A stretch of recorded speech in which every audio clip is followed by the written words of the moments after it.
রাত্রিবেলা যদি আমার মৃত্যু হয়, আমার হাবিব শোনা মাত্র যখন আমার দিকে আসবে, যদি কোনো মুনাফিক আমার হাবিবের উপর আক্রমণ করে, তখন আমি তলহা মালিকের কাছে কি জবাব দিব? ছোট্ট বাচ্চা কতটুকু চিন্তা তার, বলতেছে গো আমার বাবা, যদি আমি মারা যাই, রাতের বেলা হাবিবুল্লাহ যদি আমার কাছে আসে, যদি পাথরের হুসুট খাই, আমি আল্লাহ তাআলার কাছে কি জবাব দেব? আমার জবাব দেওয়ার মতো কোনো ভাষা নাই। যদি কোনো কাফের মুশরিক যদি আমার হাবিবের উপর আক্রমণ করে, আমি আল্লাহর কাঠগড়ায় দাঁড়াইয়া হিসাব দিতে পারবো না। এই জন্যে বলছে, বাবা যদি সকালবেলা আমি তলহার মৃত্যু হয়, তাহলে আমার হাবিবকে খবর দিবেন। আবার যদি দেখেন রাত্রেবেলা মৃত্যু হয়েছে, খবর দিবেন না। ওগো আল্লাহর হাবিব,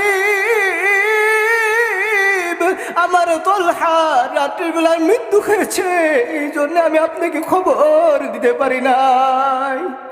আল্লাহুম্মা সাল্লি আলা সাইয়্যিদিনা মাওলানা মুহাম্মদ ওয়া আলা আলি সাইয়্যিদিনা মাওলানা মুহাম্মদ। আল্লাহুম্মা সাল্লি আলা সাইয়্যিদিনা মাওলানা মুহাম্মদ ওয়া আলা আলি সাইয়্যিদিনা মাওলানা মুহাম্মদ। मुहम्मद ने आकर कुफ्र को मिटाया, कुफ्र को मिटाकर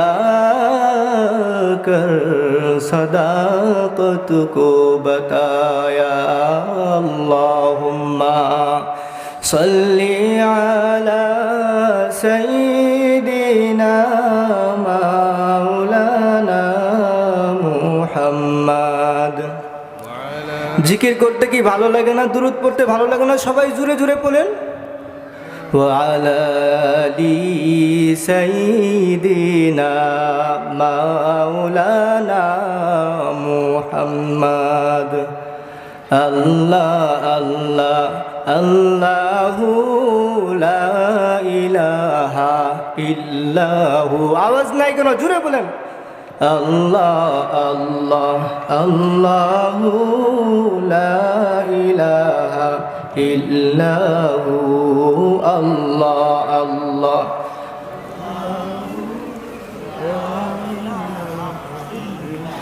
গুনাহগারের গুনাহ ঝরে দুরুদে আপনার, গুনাহগারের গুনাহ ঝরে দুরুদে আপনার। দয়া করে তারাইবেন, দয়া করে তারাইবেন উম্মত গুনাহগার নবীজি। আল্লাহ আল্লাহ আল্লাহু লা ইলাহা ইল্লাহু। আল্লাহ আল্লাহ আল্লাহু লা ইলাহা ইল্লাহু। লা ইলাহা ইল্লাল্লাহু মুহাম্মাদুর রাসূলুল্লাহ সাল্লাল্লাহু আলাইহি ওয়াসাল্লাম। এই যে আমরা জিকির করলাম, আমরা যে দুরূদ পড়লাম, বলেন তো আমরা কি ক্ষতিগ্রস্ত হইলাম? লাভবান হইলাম না ক্ষতিগ্রস্ত হইলাম? বলেন কি হইলাম? মনে হইতেছে ঘুমাই গেছে। খায় আসেন নাই? আমি দুপুরে খাই নাই, তারপরেও তো আপনাদের থেকে বেশি আওয়াজ। আমি নারে তাকবীর দিব, দেখবো আপনাদের আওয়াজ কেমন। আপনাদেরকে বুঝাইতে হবে যে তোমরা বাহির থেকে শত শত মানুষ যে আওয়াজ করতে পারো, আমরা ভিতর থেকে অল্প সংখ্যক কিছু মানুষ তোমাদের থেকে বেশি আওয়াজ করতে পারি। বুঝাইতে পারবেন কি পারবেন না? আমি তাকবীর দিব, দেখবো আপনাদের গলার আওয়াজ কেমন। নারে তাকবীর। নারে তাকবীর। আমরা যেহেতু এলাকার সন্তান বারবার শোনাইতে পারবো, এই জন্যে মূল আলোচনায় ফিরে আসি। আমার কথা একটাই, নবীকে ভালোবাসো। কাকে ভালোবাসতে হবে? নবীকে ভালোবাসো। আল্লাহ তাআলা যে বললেন, ওগো আমার হাবিব, যদি তোমার উম্মত আমি আল্লাহর মোহাব্বত পেতে চাই। কার মোহাব্বতের কথা বলছেন? আল্লাহ তাআলার মোহাব্বতের কথা বলছেন। বলতেছে, ওগো নবী, আপনার উম্মতদেরকে বলে দিন, যদি আপনার উম্মতেরা আমি আল্লাহ তাআলার ভালোবাসা চাই, যদি আমি আল্লাহ তাআলার কাছে পেতে চাই, আমি আল্লাহ তাআলাকে কাছে চাই, তাহলে যেন আপনি হাবিবের অনুকরণ করে। ও ভাইরা, জুড়ে বলেন, কার অনুসরণ করতে বললেন? পয়গম্বরের অনুসরণ করতে বললেন। মুহাম্মাদুর রাসূলুল্লাহ সাল্লাল্লাহু আলাইহি সাল্লামের অনুসরণ করতে বললেন, অনুকরণ করতে বললেন। ওগো মুসলমান, ওরে নবীর উম্মতের দল, বলো তো আমরা আমার হাবিবকে কতটুকু অনুসরণ করলাম? কতটুকু করছি? আমার সামনে আমার হাবিবকে গালি দেয়, ঘরের মাঝে আমি বসে থাকি, এই হইল আমার মোহাব্বত। আমার মুখে কোনো দাড়ি নাই, এই হইল আমার মোহাব্বত। আমার হাবিবুল্লাহর মুখে দাড়ি ছিল, আর আমি হাবিবের মোহাব্বত প্রকাশ করি কি দিয়া? দাড়ি ফালাইয়া মোহাব্বত প্রকাশ করি। বলেন তো, এইটা কি মোহাব্বতের প্রকাশ হইল? এটা কি মোহাব্বতের প্রকাশ হইল?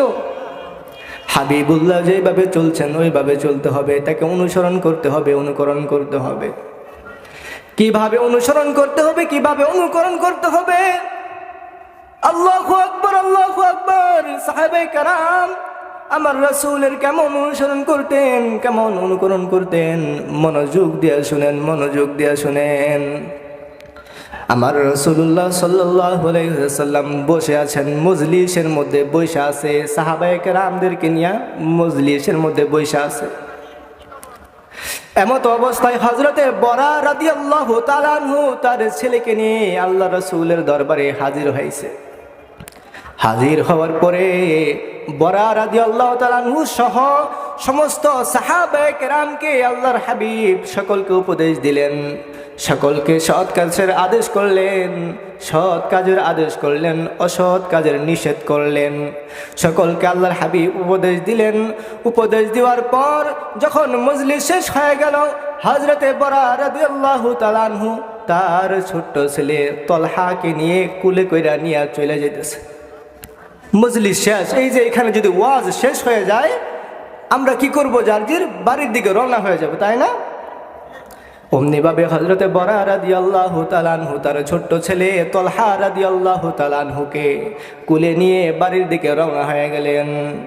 এমত অবস্থায় ছোট্ট শিশু তলহা রাদিয়াল্লাহু তাআলা আনহু আল্লাহর হাবিবকে এত মুহাব্বত করতেন, এত মুহাব্বত করতেন। তার বাবা বরা রাদিয়াল্লাহু তাআলা আনহুকে বলতেছে, আব্বাজান একটু দাঁড়ান, আপনি তো আল্লাহর হাবিব, আপনাকে তো সবক দিলেন, আপনি তো এটা পালন করবেন। আব্বাজান আমাকে একটু নামায়া দেন, আমিও আমার হাবিবুল্লাহর কাছে একটি সবক নিয়ে আসি, আমিও আমার হাবিবুল্লাহর কাছে একটি নসিহত নিয়ে আসি, যেটা আমি পালন করতে পারবো। আমি যদি আল্লাহ যদি আমাকে নিয়ে নেয়, আমি যদি দুনিয়া থেকে উঠে যাই, আল্লাহ তাআলার মালাকুল মউত যদি আমার সামনে হাজির হয়ে যায়, তখন যেন আমি আল্লাহ তাআলাকে বলতে পারি, ও আল্লাহ, তোমার হাবিবুল্লাহর এই হুকুমটা আমি পালন করেছি। সুবহানাল্লাহ। বলতেছে, বাবা আমি যদি মারা যাই, আমি যেন আল্লাহ তাআলাকে বলতে পারি, আল্লাহ তোমার হাবিবুল্লাহর এই হুকুম আমি মানছি। এই জন্যে বরা রাদিয়াল্লাহু তাআলা আনহু তাকে নামায়া দিলেন। আর তলহা রাদিয়াল্লাহু তাআলা আনহু রাসূলুল্লাহ সাল্লাল্লাহু আলাইহি সাল্লামের দরবারে গেলেন, সামনে যায় বৈশা পড়লেন। বলতেছে, ইয়া রাসূলুল্লাহ, ইয়া হাবিবাল্লাহ, আপনি আমাকে নসিহা করেন, আমি আপনার নসিহা শুনতে চাই, আমাকেও সবক দেন। যেভাবে সাহাবায়ে কেরামদেরকে আমার বাবাকে সাহাবায়ে কেরামদেরকে যেভাবে আপনি নসিহা করলেন, ওগো আল্লাহর হাবিব আপনি আমাকে একটু নসিহা দান করেন, আমি যেন আপনার নসিহা মানতে পারি। যদি মালাকুল মাউত আমার সামনে হাজির হয়ে যায়, যেন আমি বলতে পারি ওগো আল্লাহ আমি তোমার হাবিবের এই উপদেশটা মানছিলাম। তখন হাবিবুল্লাহ বলতেছে, ও তলহা তোমাকে নসিহা করব বলে হ্যাঁ করেন। তখন বলতেছে, যাও ওই যে তোমার বাবা দাঁড়ায় আছে, তোমার বাবার কল্লাটা কাইটা নিয়ে আসো। আল্লাহর হাবিব বলতেছে, যাও তোমার বাবার কল্লাটা কাইটা নিয়ে আসো। আল্লাহর হাবিবের অনুমতি দিতে দেরি, তার দৌড় দিতে দেরি হয় নাই। আল্লাহর হাবিব যখন বলছে যাও তোমার বাবার কল্লা নিয়ে আসো, ছোট্ট তালহা রাদিয়াল্লাহু তাআলা তখনই দৌড় দিয়ে দিছে। দৌড় দিয়া তার বাবার দিকে গেছে। কোমরের মধ্যে একটা খঞ্জর ছিল, কোমরের মাঝে একটা খঞ্জর, ধারালো খঞ্জর। ওই খঞ্জরটা বের করে দৌড় দিছে বাবার দিকে কল্লা আনার জন্য। তখন আল্লাহর হাবিব ডাক দিছে, তালহা রে, না না না, তোর বাবার কাছে যাস না।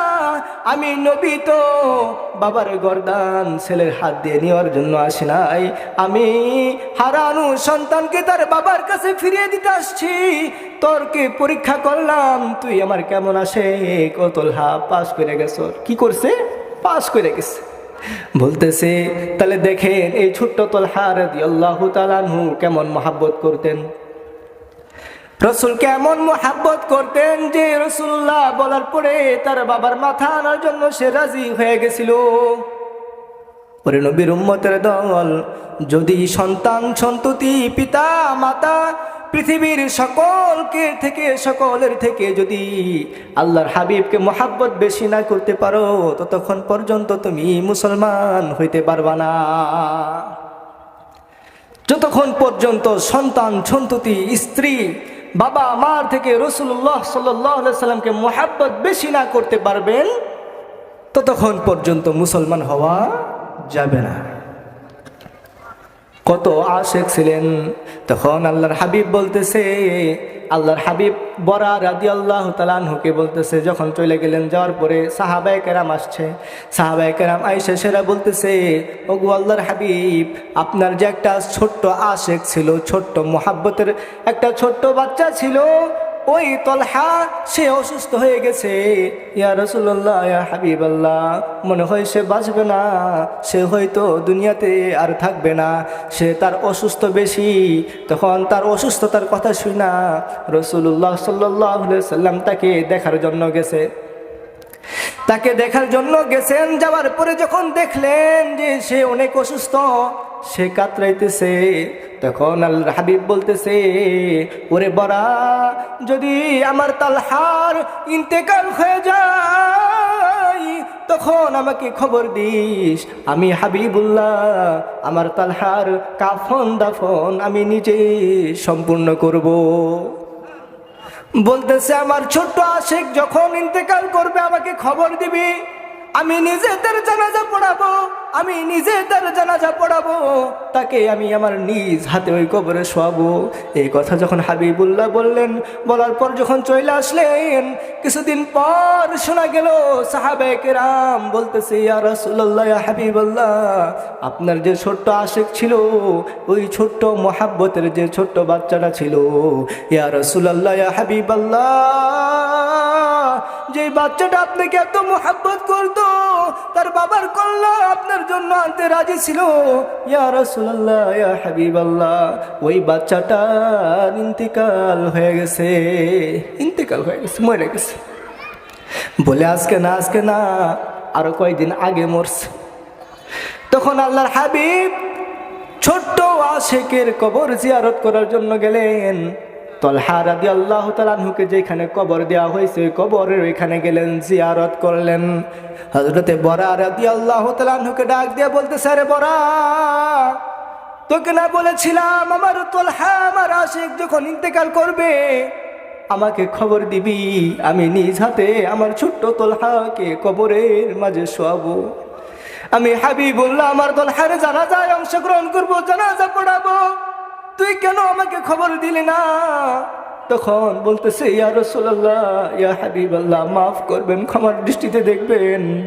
আপনার এই ছোট্ট আশেক, আপনার এত পাগল, আমার ছোট্ট ছেলে তলহা আপনার জন্য এত পাগল ছিল, এত পাগল ছিল, যখন সে মরমত অবস্থায়, যখন সে মারা যাবে এমতো অবস্থায় আমার হাত ধরে আমাকে ওসিহত করছে। বলে, কি ওসিহত করলো তোরে? তখন বলতেছে, এমন ওসিহত করছে, আমার হাত দুইখানা ধরে বলছে, বাবা, আমি তলহার যদি রাত্রের বেলা মৃত্যুবরণ হয়ে যায়, আমার যদি রাত্রের বেলা মালাকুল মউত যদি আমার সামনে হাজির হয়ে যায়, আব্বাজান খবরদার, রাতের বেলা মারা গেলে আমার হাবিবকে খবর দিবা না। যদি আমার রাত্রের বেলা মৃত্যু হয়ে যায়, আমার হাবিবকে খবর দিবা না, খবর দিবা না। বলে, কেন খবর দিব না, কেন খবর দিব না? তখন বলে, রাত্রের বেলা যদি আমার মৃত্যু হয়, আমার হাবিব শোনা মাত্র যখন আমার দিকে আসবে, যদি কোনো মুনাফিক আমার হাবিবের উপর আক্রমণ করে, তখন আমি তলহা মালিকের কাছে কি জবাব দিব? ছোট্ট বাচ্চা কতটুকু চিন্তা তার। বলতেছে, গো আমার বাবা, যদি আমি মারা যাই, রাতের বেলা হাবিবুল্লাহ যদি আমার কাছে আসে, যদি পাথরের হুসুট খাই, আমি আল্লাহ তাআলার কাছে কি জবাব দেব? আমার জবাব দেওয়ার মতো কোনো ভাষা নাই। যদি কোনো কাফের মুশরিক যদি আমার হাবিবের উপর আক্রমণ করে, আমি আল্লাহর কাঠগড়ায় দাঁড়াইয়া হিসাব দিতে পারবো না। এই জন্যে বলছে, বাবা, যদি সকালবেলা আমি তলহার মৃত্যু হয়, তাহলে আমার হাবিবকে খবর দিবেন। আবার যদি দেখেন রাত্রেবেলা মৃত্যু হয়েছে, খবর দিবেন না। ওগো আল্লাহর হাবিব, আমার তলহা রাত্রের বেলায় মৃত্যু হয়েছে, এই জন্য আমি আপনাকে খবর দিতে পারি নাই। ছোট বাচ্চা কতটুকু মহাব্বত করে সে দুনিয়া থেকে চলে যাবে, তারপরেও তার রাসূলকে কেউ কষ্ট দিবে, এটা তার সহ্য হবে না। মরে যাইতেছে, তারপরেও আমার হাবিবকে কষ্ট দিবে, এটা তার সহ্য হয় না। ছোট্ট বাচ্চা তলহা, ছোট্ট তালহা যেহেতু এমন মহাব্বত করছে, বলো তুমি আর আমি কেমন মহাব্বত করি? হযরতে বেলাল রাদিয়াল্লাহু তাআলা আনহু এমন ভালোবাসতেন, যখন বিলাল রাদিয়াল্লাহু তাআলা আনহু ইসলাম ধর্ম গ্রহণ করলেন, গ্রহণ করার পরে তিনি হইল চাকর, তিনি হইল কাজ করেন, গোলাম, তিনি হইল গোলাম। যখন সে ঈমান আনলো, ঈমান আইনা বান্দা হয়ে গেল আল্লাহর, উম্মত হয়ে গেল হাবিবুল্লাহর। আর হাবিবুল্লাহর প্রেম তার অন্তরের মাঝে এমন প্রেম, এমন প্রেম, এমন প্রেম, যখন হযরতে বিলাল রাদিয়াল্লাহু তাআলা আনহুর মালিক জানতে পারলো এই গোলাম কালিমা পড়ছে, মুসলমান হইছে, মুহাম্মাদের ধর্ম গ্রহণ করছে, এইটা যখন সে জানতে পারলো, হযরতে বিলাল রাদিয়াল্লাহু তাআলা আনহুকে এমন অত্যাচার করলো, এমন অত্যাচার করলো, বলল, বিলাল ঈমান ছাইরে দে, ঈমান ছাইরে দে। কি ছাড়তে বলছে? ঘুমায় গেছেন? কি ছাড়তে বলছে? ঈমান ছাড়তে বলছে। কিন্তু বিলাল রাদিয়াল্লাহু তাআলা আনহু কি বলছে? বলছে, না না না, জীবন যাবে কিন্তু ঈমান যাবে না, জীবন দিয়ে দিব কিন্তু ঈমান দিব না। তখন যখন দেখলো যে বিলাল ঈমান ছাড়ে না, তখন বিলালকে বাঁধছে, বান্দার পরে যখন মদিনার অলি গলি দিয়ে উত্তপ্ত বালির উপর দিয়ে বিলালকে ঘুরাইছে, বিলাল ঈমান ছাড়ে নাই, রাসূলুল্লাহর মুহাব্বত সে ছাড়ে নাই। উত্তপ্ত বালি মরুভূমির উপরে হযরতে বিলাল রাদিয়াল্লাহু তাআলা আনহুকে শোয়াইয়া রাখছে, শোয়ানোর পরে বিলাল রাদিয়াল্লাহু তাআলা আনহুর উপরে আবার পাথর দিয়া চাপা দিয়া রাখছে। বালি এমন গরম, এমন গরম, যারা হজে গেছেন, যারা আরবে গেছেন, যারা বাহিরে থাকছেন, তারা বুঝতে পারেন, তারা জানেন, তারা দেখছেন মরুভূমির বালি এত গরম, এত গরম। ওই গরম বালির ভিতরে যখন বিলাল রাদিয়াল্লাহু তাআলা আনহুকে শোয়াইছে, ওর উপরে যখন পাথর দিয়ে চাপা দিছে, পাথর গরম হয়ে গেছে, বালি গরম হয়ে গেছে। এই গরমের তাপে হযরতে বিলাল রাদিয়াল্লাহু তাআলা আনহুর সারা শরীর ফুসকা পড়ে গেছে। আর ওই বিলালকে বলছে, বিলাল ঈমান ছাড়। বলছে, খবরদার, খবরদার, মাইরা ফেল, কিন্তু ঈমানের কথা বলবি না, ঈমান ছাড়বো না, ঈমান ছাড়বো না। যখন তখন দেখি ঈমান ছাড়ে না। হাবিবুল্লাহর মুহাব্বত, কার মুহাব্বত? হাবিবুল্লাহর মোহাব্বত ইমান ছাড়ে না। তখন আবার বেতের আঘাত করে শরীরের মধ্যে যে ফুসকা পড়ে গেছে ওই ফুসকার উপর দিয়ে আবার বেতের আঘাত করতেছে, বেতের আঘাত করতেছে, শরীর থেকে রক্ত বের হইতেছে। বেলালকে বলে, বেলাল ইমান ছাড়, ইমান ছাড়। বেলাল বলে, না না না, জীবন দেব কিন্তু ইমান দেব না। কি দিব না? ইমান দিব না। নির্যাতিত হয়েছে কার জন্য? রাসূলুল্লাহর জন্য। কার জন্য? আপনারা কি ওয়াজ বুঝতেছেন নাকি এমনি শুনতেছেন? হ্যাঁ, তাহলে কথা বলবেন। কি বলবেন? কথা বলবেন।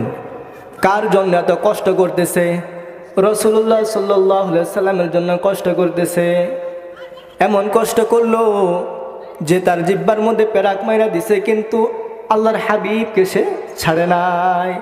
জিহ্বার মধ্যে পেরাক মাইরা দিছে কিন্তু রাসূলুল্লাহকে ছাড়ে নাই, ঈমানকে সে ছাড়ে নাই। এত মহব্বত।